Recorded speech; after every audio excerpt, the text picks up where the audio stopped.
Santa's Village of the Damned is the 11th episode of the third season of Two and a Half Men. This is directed by Rob Schiller, and as always, there will be spoilers from now as I go through the episode chronologically and share some thoughts along the way. And it's an absolute delight. I typically always love the holiday-themed episodes of sitcoms, so that's no surprise there, but it is very well done. It starts off with Charlie going downstairs in the morning, and there's a woman there. And he can't remember his name, and we kind of assume for a brief period that this is somebody he met and brought home the night before. He got drunk, can't remember who she is. And then Alan comes in, and it turns out that actually it's his date. This is a woman called Sandy, played by Josie Davis. And we find out that she actually hosts the cooking class that Alan goes to. And then Evelyn phones, she invites them to Christmas, and they say they'll be there, and Sandy's a bit disappointed because she thought she was spending Christmas with Alan. I will say that seems like a terrible idea. I don't think introducing your child to your new partner on Christmas Day or Christmas Eve, it just doesn't seem like a good idea to me. Because if it goes wrong, it could ruin Christmas. I think it's a very overwhelming time anyway. I won't go on about it, but I just think that was a terrible idea. But nevertheless, we find out that every year, Charlie and Alan say they'll go to Evelyn's, they don't turn up, and then Evelyn delights in complaining about how terrible her sons are. It's a strange ritual, but it works for the family. Sandy then gives Berta some washing advice, and Berta's only in this twice, I think. And I would have liked her to have seen her a little bit more, because I think she could have had some funny things to say about Sandy's behaviour, but what we got of her was certainly satisfactory. A little later on, she takes over Charlie's kitchen, and Charlie is initially kind of confused by this because it's his kitchen and she hasn't asked permission, but then he's realising that she's going to be feeding him a lot of very delicious foods, and she's kind of distracting him with food and also kind of talking to him like a child, which I don't love. Almost in a manipulative way, and I think that's kind of when I started to dislike the character, or I should say I dislike her personality. I like what the character brings to the episode, I really like the performance, but as a person I don't like her. Hopefully that makes sense. We then cut to 3 weeks later, and Alan is stepping on the scales, and we see both Alan and Charlie are a little bit more plump than they have been. Clearly Sandy has been feeding them a lot. What I don't think makes a tremendous amount of sense here, and maybe I'm overthinking it, but we've kind of been led to believe that Sandy has basically moved into the house, or at least she's there to cook all of the meals, because obviously Charlie and Alan have been eating all of the meals. So how hasn't she met Jake yet, if it's been 3 weeks? Maybe they could argue that Alan took Jake out somewhere rather than him coming over, but he usually stays over at weekends. So if Sandy has really been cooking all of this food, it just doesn't make a tremendous amount of sense. It is a bit of an oversight, but I will move past it. Alan then goes to pick Jake up, and Charlie is standing at the front door. And I like that we get a bit of mystery for less than a minute, a couple of seconds really, but he says, "I thought I should prepare you." And of course, we, the viewer, are thinking, prepare them for what? And we go into the house, and it is Christmas everywhere. Honestly, it looks absolutely beautiful. When it comes to Christmas episodes, Christmas films, I like them to be really over the top with Christmas. So this decoration style absolutely appealed to me a lot.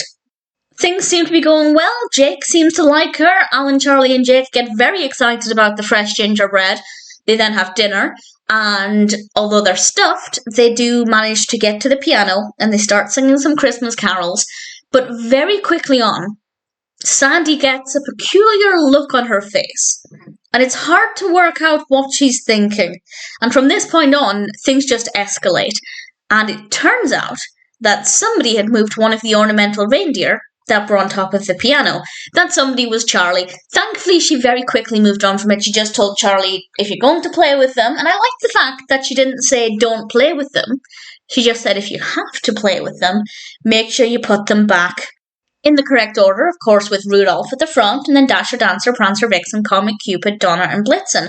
And then she just starts singing again, as if she hadn't just had this peculiar outburst. It's then the middle of the night, and she's in bed, and she begins to panic, because she forgot to put out the milk and cookies for Santa. And Alan's a bit confused by this, but it turns out she's being serious. So Alan says he'll sort it out, but instead he goes up to Charlie and basically tells him there's something wrong with Sandy. And Charlie and Alan come out of Charlie's bedroom, and Sandy is sitting there in the kind of dark, but with the Christmas lights on, and she's flicking them on and off. And I thought she was going to get annoyed at Alan for not doing what he said he was going to do, but actually she gets annoyed, disappointed at herself, because she says Santa's not coming. As always, she tried to make everything perfect, and she failed.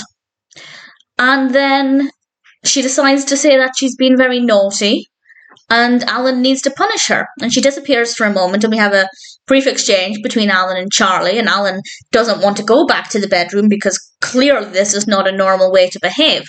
And then out Sandy comes, barely dressed, in a Santa Claus outfit, or Mrs. Claus. Basically, she's wearing white and red. And Alan decides, actually, yeah, this is worth it. And off he goes. And then we finish with Charlie and Jake actually going over to Evelyn's, because Walter Finn and Jake's impressionable. And it was a fine way to end things. The only thing I don't like about this is that it feels unfinished, because we don't hear from Sandy again, or we don't hear of Sandy again. And we can come to our own conclusions. Clearly, she was unhinged and Alan doesn't want to continue with the relationship. But I feel like she was kind of reminding me of Rose.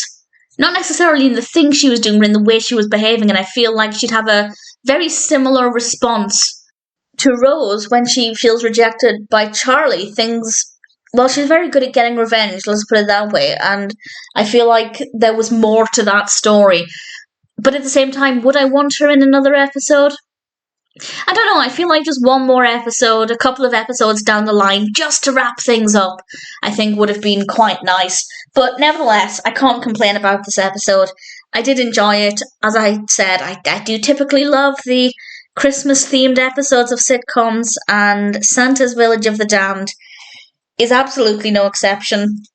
I definitely wouldn't have wanted Sandy to be an ongoing, long-term character, but for this episode I thought she brought something, well, I don't know if fun, I was going to say it brought something fun, I don't know if that's the right word to use.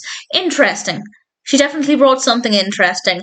And the decorations are just phenomenal. I would have loved to have been on set when it was all well, I would have loved to have been on set ever, but it would have been beautiful to see it in real life, I think. So, absolutely gorgeous to watch, and a really fun episode. Santa's Village of the Damned is definitely not too bad at all.